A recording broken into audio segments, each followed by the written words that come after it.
Welcome into the Raymond Monica Show. This is episode 8, and our first guest on the show today is Coach Josh Hager. So, Coach Hager, you grew up in a football life for your early childhood. Your dad was a 4-time Division II national champion and 2-time National Coach of the Year. Talk about your childhood and what it was like growing up in a football family. It's pretty unique.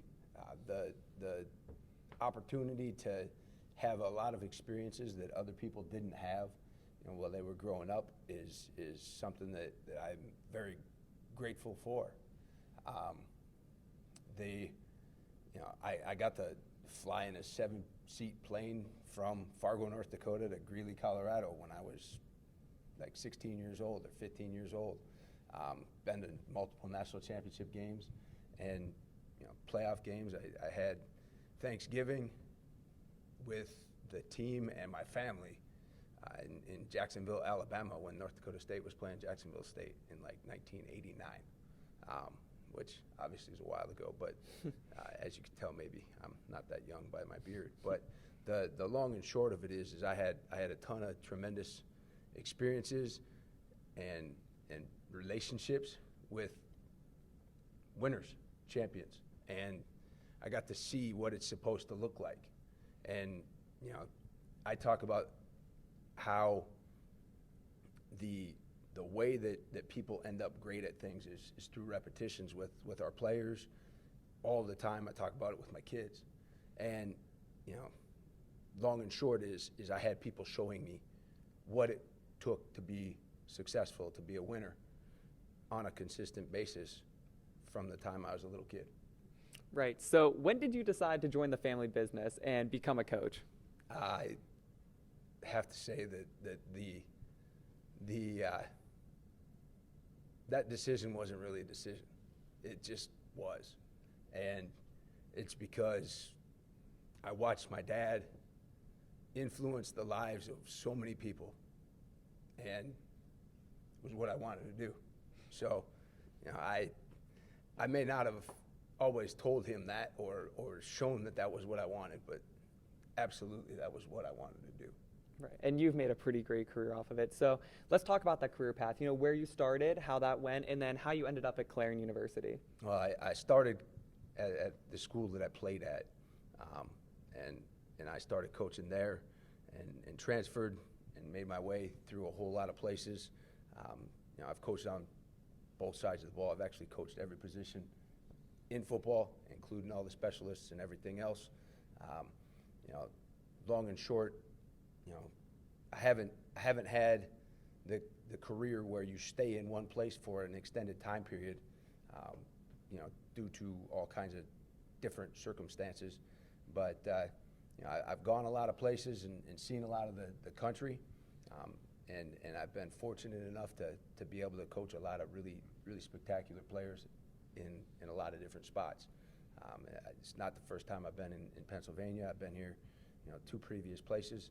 And long and short, my father and Coach Monica coached together at Temple, and I got to meet him then. I tried to be on his staff previous to Clarion, and when I found out that he was even interested in this job, I started communicating with him because I thought that this would be a tremendous fit for him, and obviously would have loved the opportunity to work with and for him. And then when that happened, I was very excited. Right, so you were here in the spring for our spring training. Was that a big thing for you, being able to plant your roots here in the spring and connect with the players before the season even started? Well, the bottom line when it comes to relationships between coaches and players is that they're not going to care how much you know until they know how much you care, and you can't show that to them in a real brief time period, especially if you just showed up in the fall. So me being here in the spring was something that I thought was pretty important. Obviously wanted to make sure that we were doing things in a specific way, and essentially establish a culture and expectations and standards. Because long and short, if you don't have guys that understand what the standards are because of the things that you've taught them along the way, then they're not going to be able to live up to those expectations and meet those standards or exceed them. Right, so talking about your standards, there has been a total culture change on this entire team, but especially the defensive side of the ball. There's accountability. There's success not just in football, but in life. How does that fit into your coaching philosophy? Well, there's a lot of things that I really firmly believe in, and the one that applies to the whole of things is what I call the crazy principle. It's choices, responsibility, accountability. Doing that when other people would get bored and fall asleep on it is the Z, and you do it until it becomes a habit and part of who you as an individual are. And so as long as you make responsible choices, all right, and disciplined decisions, then and you're doing the responsible thing and hold yourself and your teammates accountable, then you're going to be successful. And that's how you develop consistent winning behavior. Because Vince Lombardi said winning is a habit, unfortunately so is losing. There's a reason that specific football programs that everybody's aware of or recognizes in Division I, there's a reason they win all the time. It's because they do things in a winning manner. Everything that they do is about winning. And there's a reason that teams that haven't been successful aren't successful. And it all relates back to choices, responsibility, and accountability.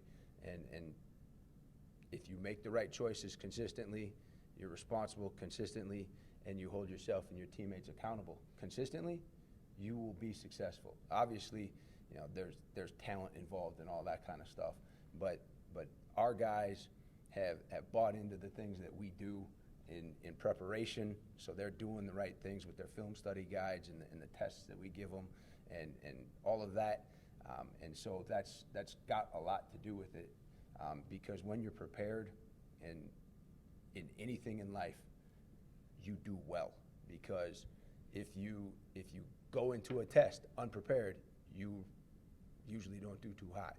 When you go into the test and you've studied and you know that you're prepared, you go into that test, you got all kinds of confidence, and then when you start knocking it out of the park, it's what you expected anyway because you did all the work in preparation. Right. Thank you so much for your time, Coach. We're so grateful to have you here. And on to the Psac Special Teams Player of the Week, Jarrett Esposito. Here we are with the starting kicker and punter for Crane University football, Jarrett Esposito. So Jarrett, you grew up in kind of a soccer family, and not only that, but you were the two-time MVP in high school in your conference for soccer. Talk about how soccer influenced your life growing up. Well, soccer is a big thing in our family. My sister and younger brother both play in college. All four of us, our siblings, played all 4 years of high school and junior high. I think we all started out when we were 3 or 4 maybe. It's just that sport you touch, first ball we touched when we were younger, and just grew up playing. My dad coached me and my 2 brothers for that'd be a total of almost 9 years in high school as head coach. My mom coached my sister. My dad also had almost 34, 35 years of total coaching in high school. So obviously a sport that we grew up with. It was an impact just in many ways. Always had my dad there, brothers, sisters, train together. Obviously, it's a sport that we loved, and it's hard to let go once we had to make our decision what we want to do in college. Obviously, you want to know about my decision, which one was which. So it really just came down to the opportunity I had, both education and athletic-wise, and just throughout the summers of training, just football had better opportunity, got more exposed, had better just highlights, I guess you can call it, in high school, and got more contacts from other coaches, and had a couple good kicks in high school, and just seemed like a better opportunity. Soccer-wise, got a couple offers, looks, nothing that really wowed me, and just with my brother being here as well, just wanted to kind of travel in his footsteps, you could say. Right, so going back a little bit, not only did you play soccer in high school, but you were also the kicker starting at Brockway for all 4 years, and you also kind of followed in your dad's footsteps a little bit and started coaching soccer. In fact, coached me at Clarion Limestone. So you said your decision, you start all 4 years as the kicker in high school. You're a 2-time MVP in high school. You had to make that decision. Just came down to the better offer, better situation financially and with school. So you hopped right in to Clarion football here at the university, and you actually followed your brother, who was the starting kicker here for 4 years. What was that like, taking the mantle from him? It was a pretty cool thing, actually. I remember calling him, actually, before I even called my Coach Weibel at the time about my decision-making. I called Philip first, said, hey, I'm going to commit behind you. He was pretty excited about that, so I was also knowing I picked a good choice in that. But going in there right away, it honestly felt like a home because I knew most of the guys who he was teammates with, and knowing that I can step foot in and not have to worry about making a big transition so big. It was nice. It almost felt like I didn't make a transition. It almost felt like high school going right into college. So it was comfortable, as you can call it. A lot of guys knew me, and it was just a great feeling stepping in and getting to know the guys right away, really. Right. So on this season, you've been on an absolute tear. You haven't missed a field goal. You haven't missed an extra point. You've had a ton of punts pinned inside the 20. What has gone into your success that you've had this year? I go back to the summers training with my brother. All those years there, we went to camps together. Any experience he got from camps, we taught each other. We were down 3 days a week kicking. We lifted together, did everything. So it all goes back to high school days when he was in college, I was in high school, just training together. And it's all coming together. Now, all of a sudden, I had some adversity back a few years ago, here and there, and going back with him, training again, and just getting it all back to correct form and trusting the operation, teammates who are doing a good job helping me be successful. It's not just me. Everyone off the field, coaches, teammates stepping in. We have guys going down, so doing their job. If not for them, I don't have success that we're having. Right, so you've had a lot of great success this year, but to start the season in training camp, you struggled a little bit. There was a toss-up on who was going to be a starting kicker, who was going to be the starting punter. You actually ended up winning out. And how were you able to overcome that adversity and play to the level that you've played at this season? I think it goes for most athletes when you got to say you got to trust what you do. Obviously, you said in camp I tweaked injury, got sick for a bit, wasn't up for my best, and I knew that. I told my dad that, and we all knew what was going on. Trent came in as a freshman. He first couple of days for him, he was getting used to the whole process, and he stepped up big, got the job, and it was good for him. He's getting his experience in, and he needs that for the way this program's going. And he, like I said, he struggled too. It all go there. Everyone has that, and I got the chance to step up and get my job back, and I did, and I'm hoping I can keep it, but if I struggle, I know Trent's going to step right in and do what I've been doing. So either way, I think we got a good person punting or kicking. Either way, as long as, we both talk about it consistently. We both help each other. Obviously, we don't have a pure, special teams coach. We know we got to do what we got to do. So that's why Trent and I always talking to each other 24/7, correcting each other, helping each other, what we got to do to get ourselves in the right path. So. Right, so you won the special teams Psac Player of the Week honors. What was that honor like from all the people around the Psac that you were able to win that? It's just, it's a great honor. It's something I've tried for anytime I step on the field, it's something you want to do. It's always nice being recognized for work you put in, I guess you can say. And it also goes back where for how much Phil and I train and help each other. I always try to compete with him too, and always try to be better. He has one, I got one now. We each have a game-winning kick. Just something a little compete back and forth, a little family thing. We can't all be nice to each other. We got to have a little competition. But no, the honors are great. Like I said, something just nice being recognized. Put in hard work for the years of doing this. So it's nice to get a little reward here. But you get it. I appreciate everyone who was involved helping me, and then you just move on and team do it again, I guess. Right, so last question. Walk me through that kick at Mercyhurst. You line up, they ice you, you go ahead, pin the field goal, you run down the field, slide, get a nasty turf burn on your leg, which by the way, but what was that moment like for you, and walk me through that final kick? The whole time, actually, the only thing I was really worried about was just the guys coming down to me when I was warming up trying to talk. I knew what the situation was, so I told Trey, just make sure no one bothers me. I'll warm up. So we're on the other side, and the net's on the other side warming up. And we do it all the time in practice. We have 2-minute drills for both offense and defense. We run this constantly. So it was, and even though in practice too, you guys see it. We surround ourselves, like kickers are surrounded making kicks. So was I nervous? A little bit. I'll be lying if I said I wasn't. But going on the field the first time, we were lined up, and I was actually happy that he iced me because our right guard had his leg over top of Regan, who was a long snapper. So I didn't know if the ball was going to get through or not for the snap. So I was actually happy to call a timeout. And we talked about that in the huddle afterwards. But went back on the field. Zach, the holder, and I just looked at each other and just, I told him to put it down, and I'll put it through. And I was really nervous. You heard everyone yelling. I just another kicked it. Honestly, at first, I didn't think it was going in. It felt weird.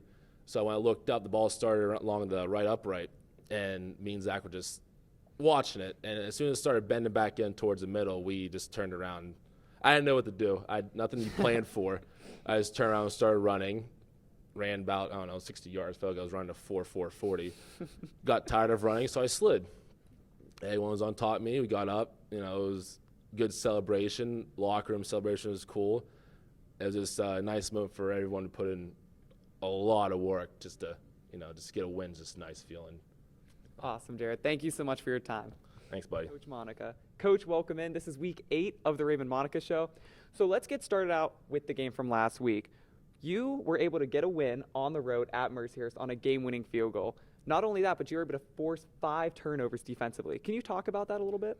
Well, I thought the defense did an unbelievable job getting the turnovers. We got pressure from Drew Blind, and Kareem Hampton scored a touchdown. We had really good blocking also with it. Jordan Villafan, unbelievable at interception when we needed. Also, Robbie Lockman gave some good pressure, and Kareem got another interception. And then Shane Kemper got his first interception in his career, so I was proud of him. But, also the other turnover came on punt team. And, we missed the tackle. J.D. missed the tackle, wound up getting up and recovered the fumble, and Stott wound up making the play and stripping the ball. So getting 5 turnovers and not turning over once was a huge part of the game. And then you're 3 for 3 on field goals. And with Esposito kicking the last one with 1 second on the clock. Really enjoyed watching the team celebrate. I was happy for them, but these guys put in a lot of work, and they deserve it. Right, so speaking of Kareem, he actually had 2 interceptions that game, and he was able to take one back for a touchdown. What do you see in practice every day that lets him make these type of plays in game? Well, the thing about Kareem comes to work every single day. I've seen it in the off season when I got here. I see it in the weight room. He's a very vocal leader, pushing everybody. Didn't surprise me. It really doesn't, because I see it at practice at times. Right, so last week we talked about Jordan Villafan a little bit, how he got his first interception after coming off that injury. He gets another interception this week and is able to block the punt. His progression coming off the injury has been amazing. Can you talk about him a little bit? Well, it's good to get him back. I mean, I said it last week, Jordan has a lot of experience playing this game, so it helps him being on the field. We put him in a spot to block the punt, and he did a great job timing it up, getting through there and blocking it. I think that down the stretch, we need him to play great, and hopefully he can continue getting interceptions along the way. Right, so Jarrett Esposito, your kicker and punter, has been unbelievable the past 2 weeks. He went 3 for 3 on field goals this past game. He had 3 punts inside the 20, and in the past 2 games, he's had 8 total punts inside the 20. And this week, he also won Special Teams Psac Player of the Week honors. How has he been able to do all of this? The thing about it, he's worked extremely hard in camp, kind of a little bit up and down, to tell you the truth. And he's kind of gotten into the groove, kicking field goals. I mean, the one against Seton Hill he made, it hit the upright, went in. So he's been pretty consistent here lately. And, the thing about it, you got a guy that's played a lot of football. We've put him in those situations each day at practice, and he came through. But, the snap was good, the hold was good, the protection was good. Like I told him right before the kick, I said, hey, we do this every day. Just do what we do at practice every day, and everything will be fine. And the guys executed it, and it went through. Right, so one thing I do want to go back to before the game was the cafeteria staff. They've been so welcoming, and the food service has been amazing. And one of the cafeteria staff, Richard Costanza, even gives a pregame speech every week. Can you talk about them and give them a shout out? Well, it's been great having Richard. He talks a little bit. I know the guys look forward to it. Maria's been unbelievable. The head of it's been great. I told them what we wanted to do, And now we got a buffet line down in the rooms downstairs, and is what you need to get a team ready to play. It's just us in there, and the food is great, and plus it gives us time to talk about the game. Right. So after the game, some of the players who didn't travel for the game ended up coming down to the stadium to help ring the bell with the whole team. Is there a feeling of unity around this team that you haven't felt anywhere else? Well, the thing about it, these guys put in a lot of work. They're all part of it. So, they deserve to ring that bell too. Right. So not just the team coming together, but also the community around Clarion.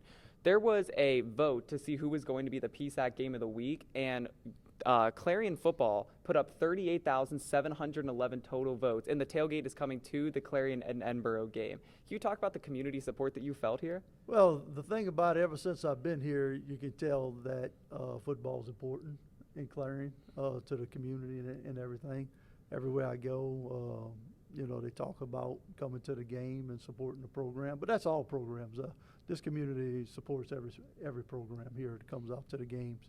I think we got a great place here, a great community, and I'm looking forward to getting more and more people in the stands. Right, so on to next week's game. You have Edinboro at home.